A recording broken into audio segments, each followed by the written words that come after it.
Hi friends, అందరు బాగున్నారా? Village పటాస్కి like చేయండి, షేర్ చేయండి, సబ్స్క్రైబర్ చేయండి ఫ్రెండ్స్.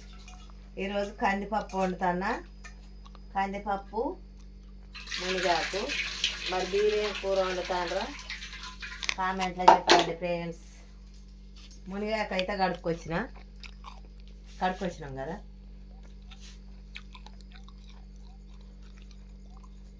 మునిగాకు ఆరోగ్యానికి చాలా మంచిది ఫ్రెండ్స్. కంపల్సరీ పప్పు టమాటా బంద్ చేసి మునిగాకు వేసుకోండి, మునక్కాడలు వేసుకోండి, ఆరోగ్యం బాగుంటుంది.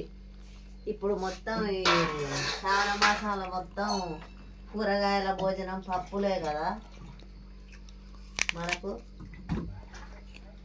అందుకే మునిగాకు పప్పు అయితే వండుతున్నా. మరి మీరేం కూర కామెంట్లో చెప్పండి ఫ్రెండ్స్. ఎసరైతే పోతాను నేను.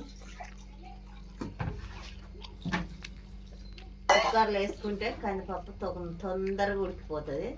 కుక్కర్లో వేసుకొని నేనైతే కుక్కర్లో వేస్తాను.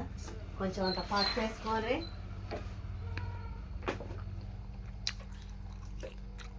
తాలింపులు వేస్తాం కాబట్టి ఇలా కొంచెం వేసుకోండి, పప్పు మంచిగా పడుతుంది.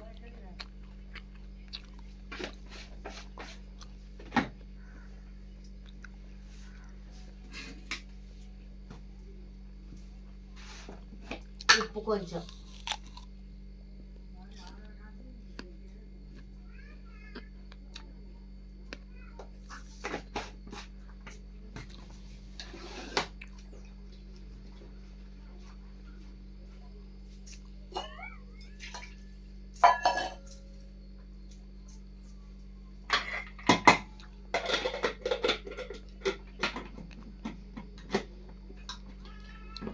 పప్పు పొయ్యి పెట్టినాక బియ్యం కడిగి పొయ్యి పెట్టుకుంటే పని తీరుతుంది ఫ్రెండ్స్. బాయ్. మరి ఉంటాను. లైక్ చేయండి, షేర్ చేయండి, సబ్స్క్రైబర్ చేయండి ఫ్రెండ్స్.